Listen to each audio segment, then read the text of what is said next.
Hey everybody, I'm Chef Tom with atbbq.com, and today we're making spatchcock barbecue chicken. Spatchcock chicken is barbecue 101. This is a basic, something that everybody needs to know how to do on your grill. And as you know, if you've watched this channel at all, spatchcock is our favorite way to cook whole birds, whether it's turkey or chicken. Today we're going to be going classic barbecue flavors, a little bit sweet, a little bit salty, plenty of smoke on there, and at the end we're going to build a nice sandwich to go with it.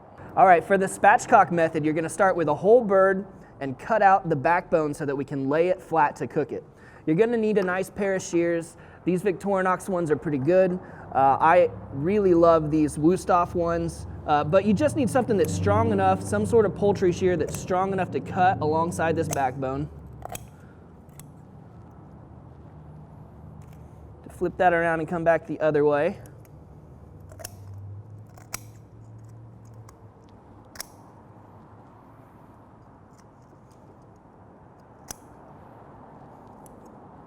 All right, so backbone's removed. At this point, we can clean this up a little bit. We don't need any of these guts from the inside here. And then, at its most simple, all you need to do is crack this thing and lay it flat. Now there's a little more you can do to it if you like. You can in fact cut out the rib bones if you want. I like to leave them there. It provides a little bit of thermal barrier while you're cooking. If there's some excessive things here that maybe you're worried about getting lost in the meat later on, you can take those off. But really you can keep it pretty simple. As long as this bone right here is cracked, it's gonna lay flat.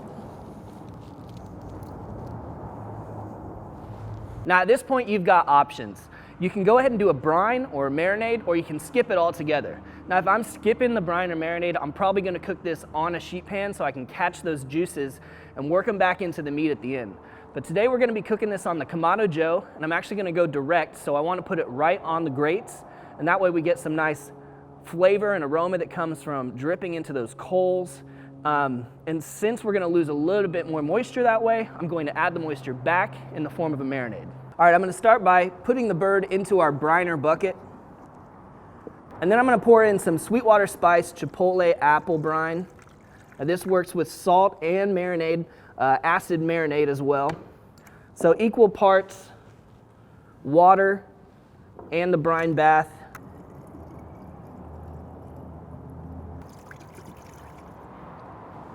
And if that's not quite enough to cover your bird, and I think you can make this work, you can always add another bottle or dilute it with just a touch more water and go a few minutes longer on the process. Now I'm just going to lock this into place to keep it submerged, put it in the fridge, and let it soak 1 hour per pound. This chicken's been soaking for about 4 to 5 hours now. We're going to pull it out of the brine bath and get it seasoned up. All right, I'm just going to take off some of this excess moisture here. A little bit helps the rub stick, a lot of it washes it away, so we got to ride the line there.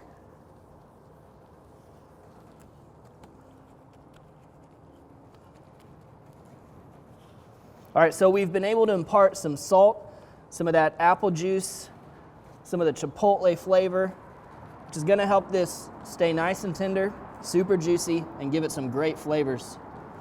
Now as far as the seasoning goes, I'm going to be using one of my favorite chicken barbecue rubs, and that's the Our Butts Are Smoking Butt Kickin' Chicken. It's just got great barbecue flavors, a little bit more bite than maybe a pork rub or something like that, so it's perfect for what we're doing today. All right, now we don't want to just put our seasoning on the outside of the bird. We actually want to get underneath the skin so that we get maximum flavor on this. We're going to open this thing up and expose the flesh, but we're not going to actually take the skin off. That way we can cover it back up and keep it nice and moist in there.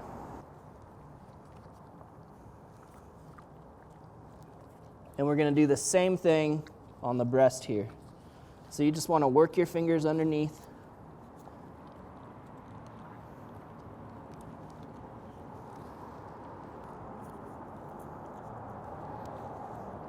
And that should allow you to access all that breast meat. All right, so anywhere I see exposed meat now, exposed flesh, I'm gonna hit that with some barbecue rub and then cover it right back up. to keep it in place.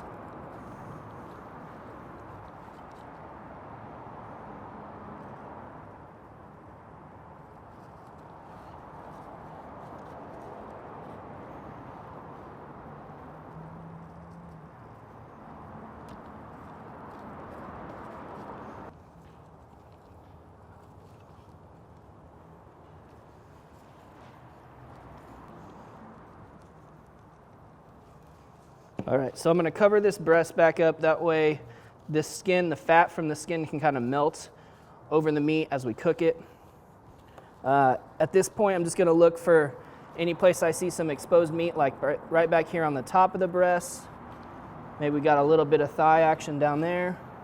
Anywhere we can get a little bit more flavor into this thing.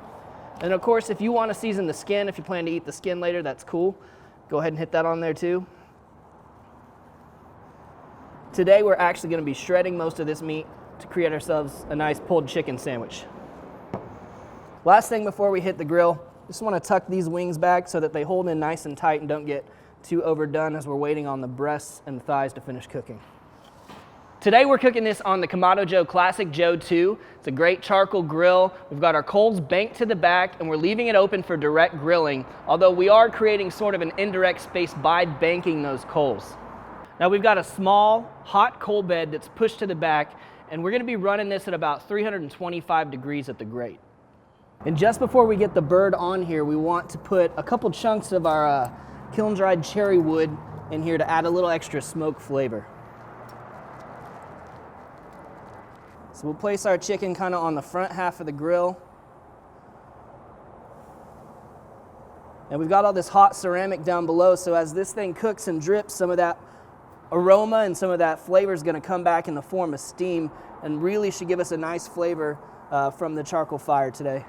If you're cooking this recipe on a pellet grill like the YS640 that we often cook on here, what I would recommend doing is leaving that diffuser plate in place and make sure it's still nice and hot. So 325 to 350, and cook your chicken on the bottom rack. That way, whenever something drips off the chicken, it hits the diffuser plate, comes back up in the form of flavor and steam. We've given this bird an hour and 15 minutes to soak up a lot of wonderful smoke flavor and aroma. Everything's rendered out and the breasts are now at 160 degrees, so it's time to take it off the pit.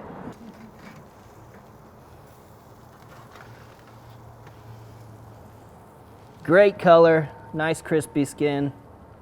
That's gonna taste awesome. We've let this bird rest for about 10 minutes, so now we're gonna start breaking it down and pulling the meat from the bones. Now the easiest place to start is by taking these quarters off. There's really not much need for a knife except to get through that skin. So what we're gonna do is we can just break this down. If you were serving it as a whole thigh, you'd serve it just like that with the skin on, got a nice crispiness to it. But for what we're doing today, we're just gonna pull all that meat away from the bone, and that is just super juicy. Look at that juice, beautiful. And we're just gonna get in here like vultures and pick every last bit of meat off these bones. Super tender, just pulls apart. That thigh is probably sitting at about 180 degrees internal temperature, but it's just velvet right there. And obviously you can see it's retained all that moisture. Now you could do this on a cutting board, but I definitely recommend having some way to catch all the juices that are gonna come out, because we're gonna work that meat back through the juices. So we can cut just along the breastbone. And again, if you were gonna serve this as a whole piece, that's quite a presentation. Half a chicken breast and a wing right there, airline style. And let's just cut into this and kind of check out what it looks like on the inside. Just dripping with juice. And the breast as well, gonna just come apart really easy, because that's just super tender and you've got all that juice in there. It's broken down. Beautiful. Now we've got this skin that, you know, it's a shame to discard it really. It tastes so good, it's got so much flavor. So what I'm gonna do is I'm gonna slice this up and we can incorporate it into the chicken.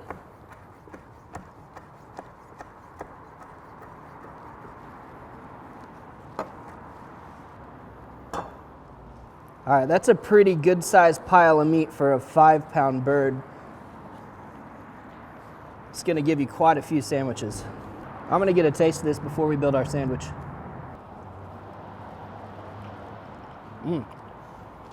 Apple chipotle is jumping out right away. Got a nice little bit of smoke on it and a little bit of saltiness from the rub. This is gonna be great. We're gonna sweeten it up with just a little bit of sauce, but I'm gonna wait till I get it on the actual sandwich before we sauce it. All right, here's how we're gonna do this. I'm gonna start with pickled jalapenos. We get some thin sliced shallots. A nice bit of pulled chicken. And then we'll hit the chicken with the barbecue sauce. I'm using the Firebug grilling sauce today. This is their mild sauce. They make a hot one as well. Both are really delicious. And it's a really fantastic barbecue sauce. It's got some berries in it, which really make it stand out. But the flavor is big and I love it. It's gonna be great with chicken. Now to add just a little bit of funkiness, I'm gonna hit this with some cotija cheese. It's a little bit salty, a little bit funky. And I'm gonna top these off with a couple slices of bacon.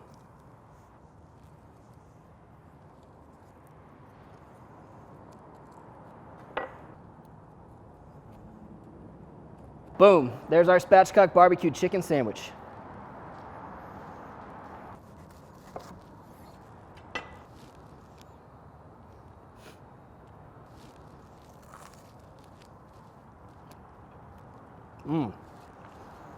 It's a little bit sweet, a little salty and a little spicy.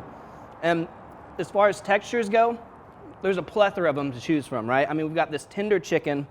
You've got a little bit of crunch from the pickles, from the bacon, that crispiness of the bun, but it's still very soft and tender.